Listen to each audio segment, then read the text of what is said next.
So Teratophilia is the sexual attraction to monsters, and there's a thing in our culture called a monster, and it's people who want to fuck a monster. Men are so quick to be like, I don't know why women don't want me. I have so much to offer. Show me your bed frame.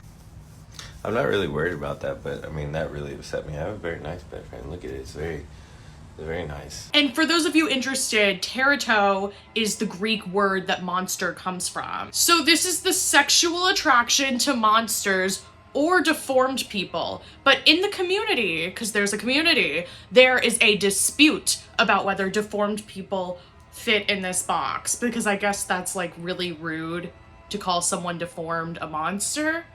But people are like, well, I'm into Quasimodo and he's part of this thing we all like. But the fetish is about seeing beauty in things that are like dark and sinister and unloved by society, or like things that people wouldn't think would be loved. And it's also like creatures that think that they don't deserve like love and affection. They are the ones that are getting the fetish like put onto them. And you know, if it was me who was thinking about this fetish, I would be like, oh, it's like some like beast, some monster that's like oozing masculinity, who's got like nothing to prove, who can just like, you know, like you better not mess with him or he'll like rip your head off. He could just destroy you in a second. Like if he cuddles you too hard, you'll like collapse. But this goes from people who look human, and then it goes to people that are like a blend of a human and a demon, or a human and a monster, to like something that looks not human at all. But then it's like, does it go into bestiality? That's like,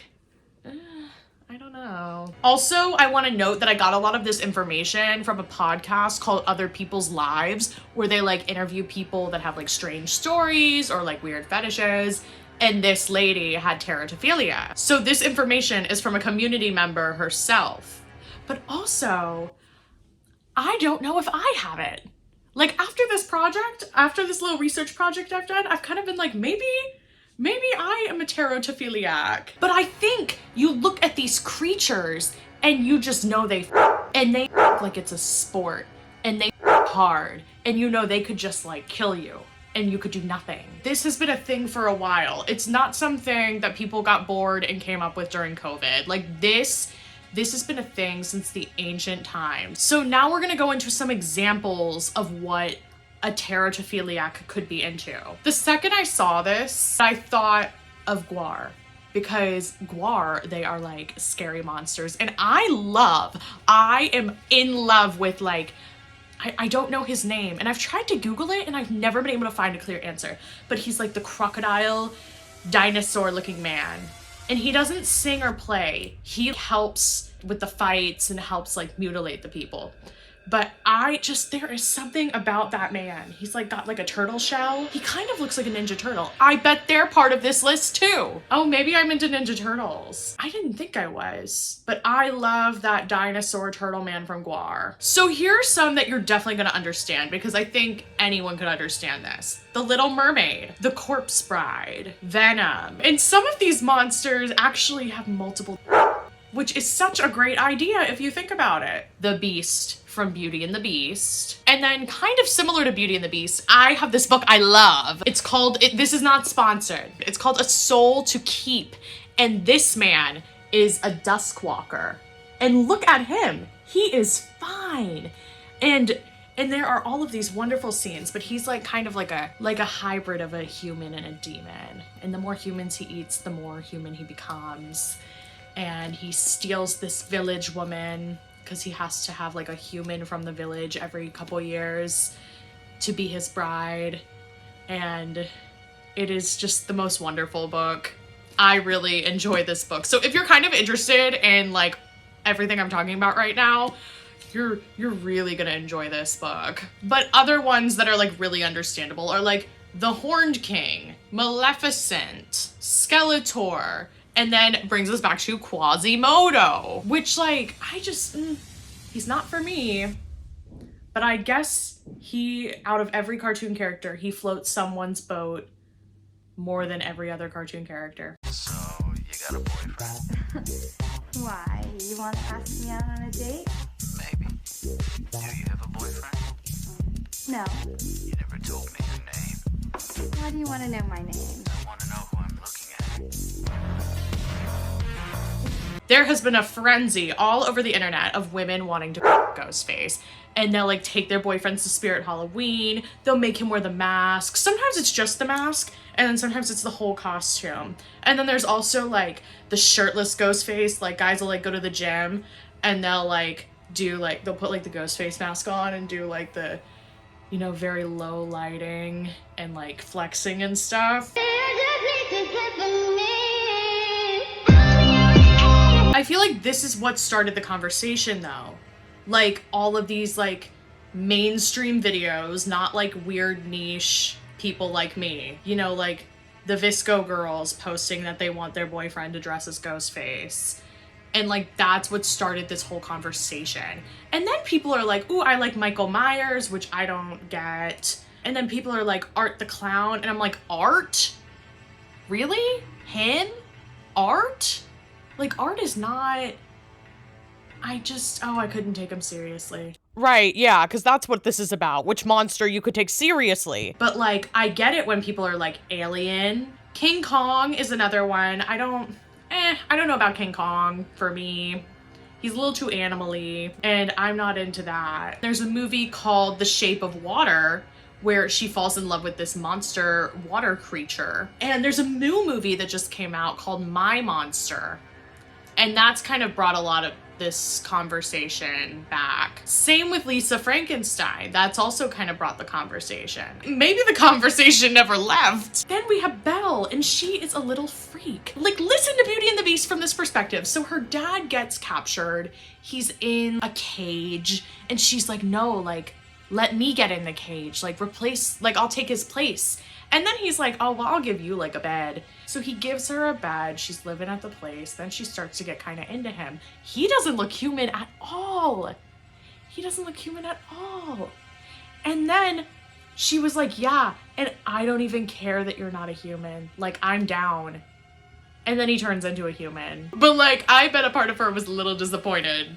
Like, oh no. Now you're not this like big scary beast. You're just like a little white boy. Now I want to talk about glorping. I don't even know if I can show a picture, but pretty much it is a toy that a woman would use down there, and it's hollow, and you can either get eggs that are full of like a pus, or you can get ice molds, and then you put it in the tube, and then you lay eggs in yourself. And that's glorping. And glorping fascinates me. Now we also have a website that I can't show you, but you can look it up. It's called baddragon.com, and they have monster tubes. But if you look up Bad Dragon online, they are infamous for their monster. They have tentacles, they have like suction cups. Some of them are like, and then they compare them to a soda can. And some of them, the soda can looks like it's like this big next to it. It's crazy. Those aren't hollow. If you want a hollow one, you need to glorp. If you just want the pain, you want a Bad Dragon. There's actually a whole section dedicated to like people dressing up as monsters. There's a whole section, which I never knew until I did research for this video. There are also scare actors that have like an online persona, and they have OnlyFans, and they stay as their character like all year. And a lot of scare actors, like when they go to like a different theme park or it's a new year for Halloween, they stay as their character. They don't just like get whatever they're assigned because they're like a little online famous for their character. And they have OnlyFans. And like they have groupies, and like they have parties, and like they're like celebrities, and it's like their character. The over-sexualization of haunt actors, it comes with the territory. I think if you speak with anybody who's a veteran of the industry, we're used to it. It's a tale as old as time. I remember before I ever even worked at a haunted house, saw this dude in the corn maze, took his mask off, was like making out with this chick, and I was like, oh, okay. And there's a whole subcategory. If you didn't know, there's people, they call themselves, and they are called monster. that extends also into the realm of horror. It doesn't just have to be haunted house actors. It can be horror icons and stuff like that. And they're a die-hard breed, man, let me tell you. So it's par for the course. We're used to it. I want to say for me, like the weirdest thing lately in the past couple years, and I don't know where it came from specifically, if it's TikTok, Twitter, whatever, would be show me how you fuck. Or I have had some older women who have been like, oh, I know he fucks hard. So each their own, man. And he's got like a wife, and they both do it. And they're both like really like big into body mods. It's really cool. And he's like ripped, but like that's their thing. And it's really interesting that that is what someone does for a living. And it's crazy that these people have like groupies. Like there are people that like follow them. But I haven't heard a lot of people talk about their interests in these characters. And like that they will go to a certain haunt just so they can meet or be scared by Grace the Spook or whatever. Also, side note, and this can be like a whole other video if we want to make it, hybristolophobia is the attraction to criminals. So think like Joker, or like Ted Bundy, or recently Wade Wilson, or like when those girls that are really desperate ride into prisoners and then they have like a relationship with the prisoner and then they have like a prison wedding. That's another example. And that's a little different, but I did want to include it because I feel like that's kind of similar. And I feel like the Joker, I don't know which one the Joker fits in more with. I guess Monster, because it is like a clown. It is like a persona. It's less of a like identity. Or it's less of a like, Ted Bundy's just like a regular guy. And Wade Wilson is just like a regular guy. But Wade Wilson did get like all of those face tats and stuff to add as like a shock factor during his like case. But that's a whole other conversation. So there's a thing called the Harkness test. And this is, I guess, to test if you're into this shit, a hypothetical set of guidelines in which it would be permissible to have sexual intercourse with a fictional non-human creature. Oh, this is like guidelines. Okay, they're confused as to why passing the Harkness test is required for their monster. Why would the rule exist? Because this is a fictional character. Because I guess even if it is a hypothetical thing, we do want to practice consent. Enthusiastic consent. My ring light has gotten weaker throughout this video, so if I'm gonna be like bright pink by the end, that's why. And they said that they've been weary of posting monster content on here on Reddit because of this. What about the possibility of a monster to communicate through gestures such as pointing to the genitals in a way to request for sex, or using sign language, yet they are unable to speak? What if said monster doesn't have quite the same vocal tract as humans, but they could imitate human speech? Perhaps they could communicate through writing or telepathy. Why? What is happening? Or a monster species that doesn't age the same as we would expect, or possibly the species doesn't have age requirements for their species to copulate.